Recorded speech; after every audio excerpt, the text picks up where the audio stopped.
Hello everyone!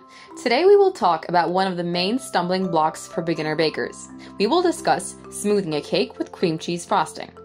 We will walk you through the entire process and explore each step of this important topic so that you can do this quickly, efficiently, and most importantly, enjoyably. Basically, cream cheese frosting can be made heavy cream based or butter based. The heavy cream based frosting, when whipped, becomes quite fluffy and soft. We use this frosting for assembling cakes and creating dams along the edges of the filling to prevent it from leaking out. We don't use it to cover cakes because it melts quickly and doesn't hold its shape that well. Butter-based cream cheese frosting, on the other hand, is more stable and dense, making it perfect for covering cake. The key is to use a tried-and-true recipe, high-quality ingredients, and convenient suitable tools. Let's start with the tools. We will need two main tools, an offset spatula and a cake smoother. Choose a cake smoother based on the height of the cake. It should always be slightly taller than the cake. We also have a small spatula that is very handy for scraping off excess frosting from the cake board. The full list of equipment, along with ingredient recommendations, can be found in our online lesson on cream cheese frosting. We have been working with this frosting for several years and it has been extensively tested and proven to be very convenient. The link is provided below the video. Any cake smoothing process starts with the Crumbcoat. At this stage, we give the cake the correct cylindrical shape and fix all the crumbs so that they don't get into the finishing layer of frosting. Before smoothing the cake, it should be refrigerated for at least 6 hours depending on its size and filling.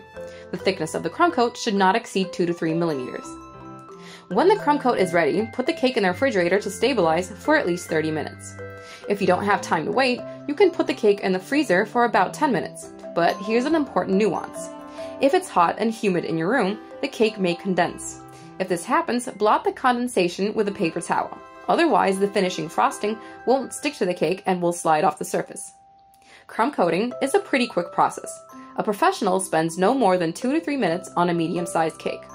And while the coating stabilizes, you can prepare the finishing frosting if you're coloring it, or get the necessary decor ready. In the next step, we will move on to the final stage of smoothing. We will need the same set of tools and a damp cloth. Before the final smoothing, it is necessary to smooth out the frosting with a spatula to get rid of any air bubbles. We blend, rub, and smooth the frosting to make it as smooth as possible. Don't spend too much time on this process to prevent the frosting from thinning though. By the way, the optimal temperature for the frosting during smoothing is 14 to 16 degrees Celsius. Within this temperature range, the frosting stays soft, elastic, and stable. Begin smoothing starting from the top of the cake. We don't use a piping bag to frost cakes, and we explain why we don't in detail in our video on smoothing with ganache. You can find this video on our channel. Spread a slightly thicker layer of frosting over the surface using smooth, wide motions. This way, the frosting will protrude beyond the edges of the cake, and this will make it easier for us to achieve the perfect right angle. Then move on to the side surface and continue evenly applying the frosting. If you apply the frosting evenly, it will be much faster to cover the cake. By the way, a professional spends no more than 5 to 7 minutes on the final smoothing of one cake. The thickness of the final coating should be approximately 4 millimeters. Until you have gained enough practice, you can estimate it by weight. For a cake 16 centimeters in diameter, you will need about 300 to 400 grams of frosting. Hold the cake smoother at an angle of about 45 degrees to the cake and start rotating the turntable. Keep in mind that the lower edge of the cake smoother should sit on the cake board, and the scraper should fully touch the surface of the cake. This is when the damp cloth will come in hand. It is very important to thoroughly clean the tool during the final smoothing.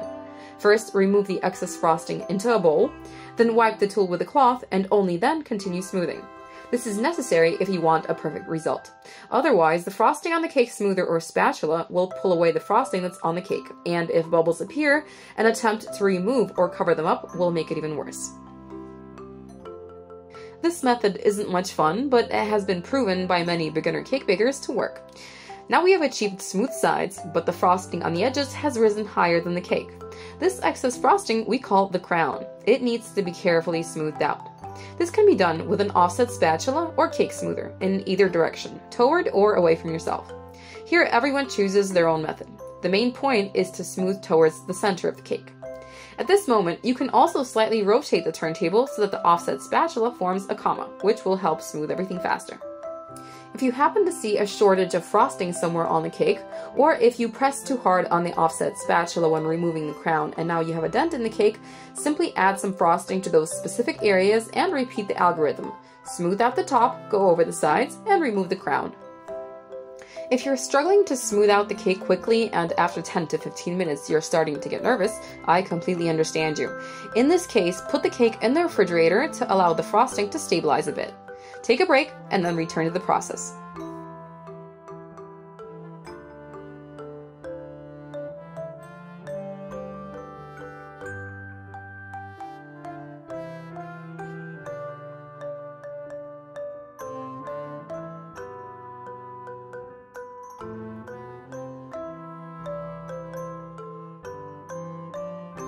Finally, do not forget to clean up the cake board with a cake smoother. A cotton pad moistened with water or vodka will remove the rest. We usually use vodka if the frosting is colored, because this way it will wash off better.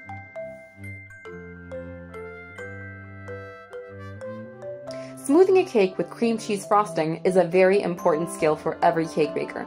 Customers often prefer cakes covered with cream cheese frosting because of its delicate texture and taste. To help you find the perfect frosting, at the bottom of the video there is a link to our school's website. There you will find a detailed lesson on how to make cream cheese frosting, as well as many other useful and interesting lessons. Feel free to leave comments about any problems you encounter during the smoothing process. Don't forget to subscribe to our channel. There will be lots of exciting content ahead. This was Nastasia and the Cake Course. Goodbye, until next time.